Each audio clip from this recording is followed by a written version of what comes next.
Greetings, Minecrafters. I'm Dr. Kimberly Quinn, hoping to have a lovely discussion today on, outward self-respect. And we're having this discussion today from Barcelona. This is actually just a really cool mural behind me in our very modest, very lovely little apartment our daughter found in Airbnb, which is so conducive to creativity. I love this about Europe. It's so simple, and it's not just Spain, it was also France, and years ago in Italy, same thing, and just walking around, nothing on the walls. Not that, and sometimes there's one thing on the wall, but I can't tell you how conducive this is to creativity. There's a cool mural back there, and it's just what we need. Like it's just modest and easy, and I call that room over there, which we can't really see from here too much, but it's like my little monk room. It's a cubby. Everyone should have one. It's so conducive to creativity. So anyway, all right. Focus, Kimberly. So here's the thing. Okay, so the Europeans, this is a country, Spain, also France. There's two countries. They're just loaded with Barbies and Kens and Kens and Kens and Barbies who are all very attractive. Everybody, the kids are attractive, the teenagers are attractive, the younger middle adults, midlifers like myself, and the older Europeans, they all just look so darn good. And this was also true years ago when I was, not that many years ago, a few years ago, when I was in Italy, in southern Italy, a few years before that in northern Italy. I just have wanderlust and I'm very resourceful. Ireland, same thing. And they just prioritize, they really prioritize dressing up, and I think there's a lot to be said for this. And some of them, have that look. They look like they're going to a wedding, and some are a little more casual, but still so put together. And I think sometimes we have I don't know, it's a stigma with this. I think sometimes that this is shallow, or somebody's their ego is huge and they're filling it up. They're wearing their self-esteem on the outside, which can be true when it's taken to an extreme. Okay, like some of the reality shows and things like that. Not going to comment on all the cosmetic surgery and, kind of over the top high end stuff, because I'm just going to leave that alone. But we're talking about just regular presenting your best self each and every day. And I was actually, I thinking of, well, one's not a family member and one is, but growing up, one person I knew in high school made her own clothes, and that's out of my league. I'm sewing impaired. But I knew someone who looked like $1,000,000, the majority of the time, and she preferred to get her things secondhand, thrift store. She just liked that, yard sales, and she looked so good, the majority of the time. And again, I just try to steer away from words like everywhere and always, but she just looked good. So it's not really about money. And I'll tell you, being in the groove, I've gotten back in the groove over here, because after the Rona, which was a trauma, I've heard people say, oh, it's almost like it was a trauma. It wasn't like a trauma, it was a trauma. And many of us, including myself, got into a routine, maybe even a rut, cooking ruts, all kinds of ruts, a getting dressed rut, a wearing, it's almost like, sweatpants became our new uniform or something. We got into wearing loose-fitting clothing. Not all of us were practicing our usual hygiene. Makeup, if that's your thing, shaving body parts, if that's your thing. A lot of us just really got laxed with this, and I don't think people realize how much this affects how we feel. It affects how we feel. And again, we're not talking about a big money investment. We're talking about being put together, getting a new haircut, okay? Getting a new haircut. I got this in Madrid, and there's going to be more on that later with a whole nother conversation, because I knew when I got it done, there was a life lesson in it. Huge life lesson. I even said that to our daughter, Shani, who I'm visiting here. Anyway, that's going to be for later, but what a great experience. And it was like spiritual or something. Spiritual well-being. I don't know. Later. It's going to be later because it's so good. Okay, so staying focused on the clothes thing. And, I looked around, and like the little 2-year-olds are dressed so well, just put together, their hair done.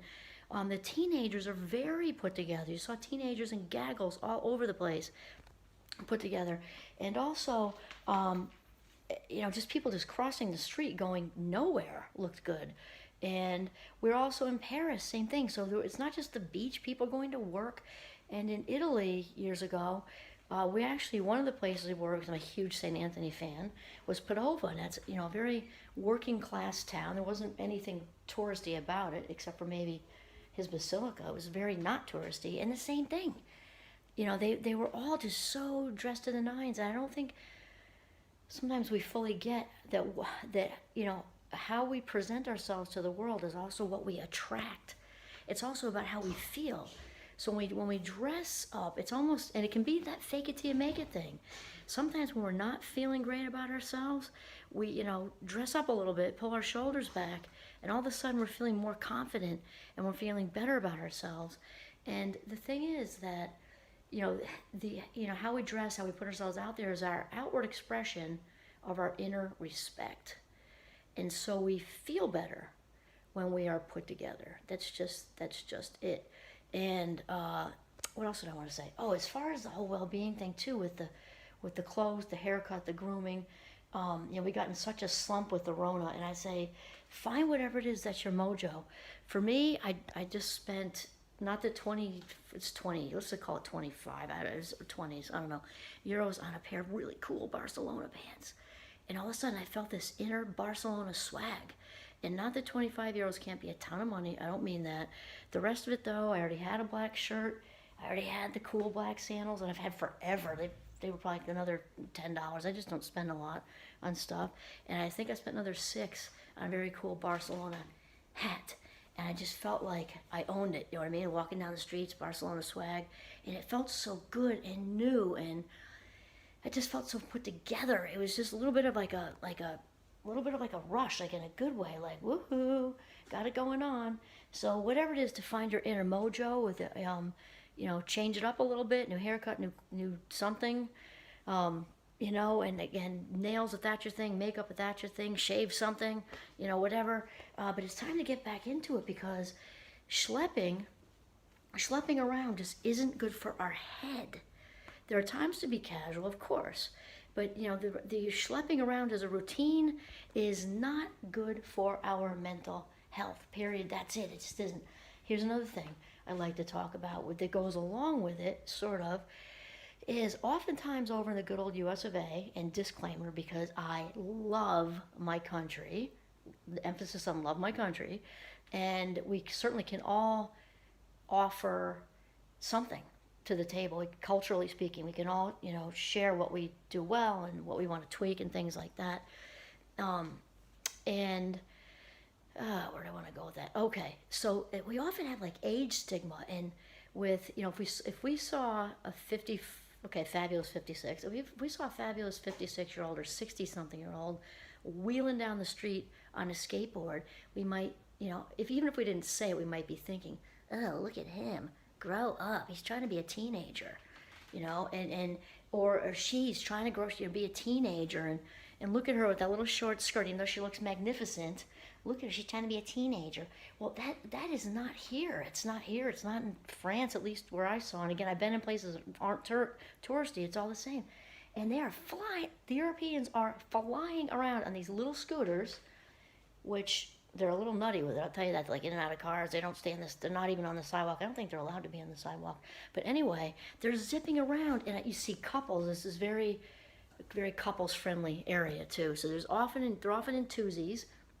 And they're flying around, and you see the teenagers on them, but you see the 20-somethings on them. Lots of bike riding, which is also, of course, healthy, just to stay active. The scooters are, I think, electric. And they're flying. Now, I'm not talking about mopeds. I'm talking about standing up, like little kids that I associate with little kids. There are 50 and 60 and upwards of people flying around on these things all over, and there's no judgment. And and again, then they look great. The entire country of Spain looks great, and the entire country of France looks great. And I say good for them, because not only do they look good doing what they're doing, and they're staying active, and they've busted out of that age jail or something. I just don't, and I've always been a fan of doing what I want to do. I ski and do all that because I want to, but that's not even the same, because this is like more public. You're out in a scooter, you're just wide open to judgment. It's not really even the same as skiing. And In the wonderful good old US of A, I mean, I've heard people say stuff. Look at her, look at him, look at them. Get off your skateboard, go back to work. No, stay on your skateboard, or better yet, skateboard to work, because there's been so many studies out there. Now Harvard did one. I'm totally paraphrasing because this came into my mind at this exact second. In addition to the famous Harvard study about relationships, which the Europeans are also super affectionate, but leave that alone for now.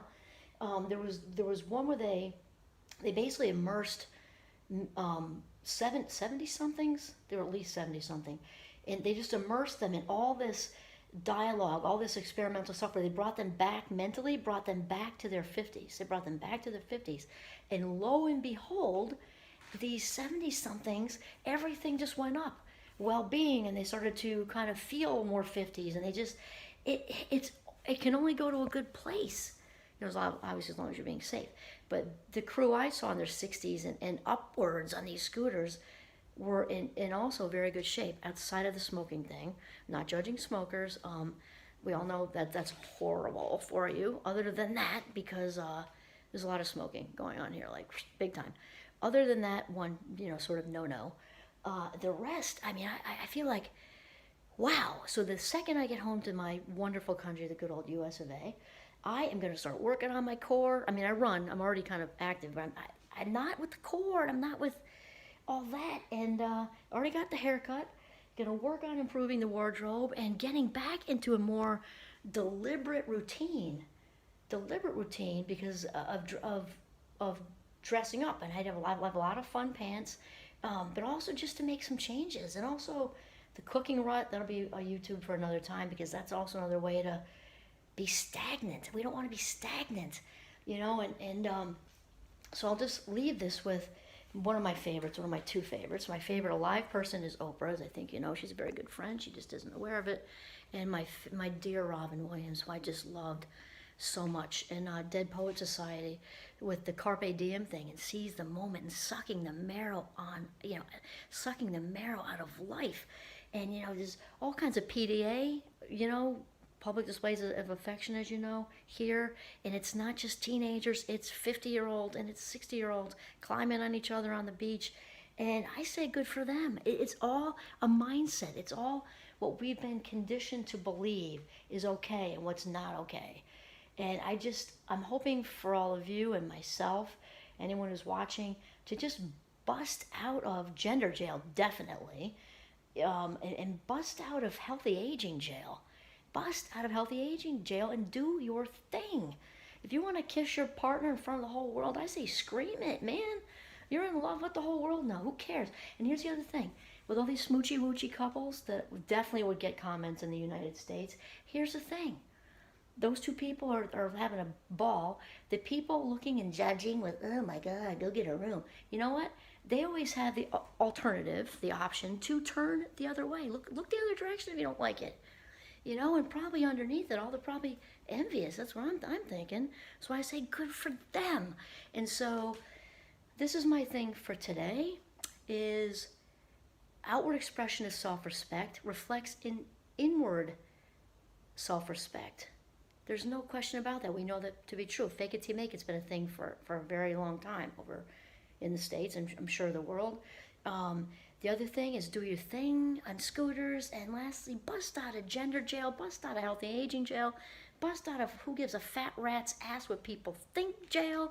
Just bust out and do your thing and live a great life. And by the way, since I'm often referred to as colorful and all these other things, colorful, whatever that means, eccentric people, just so you know, little psychology fun fact, I would consider myself a little eccentric, I guess. I'm not too into labels, but eccentric people, on average, live at least 10 years longer than boring people.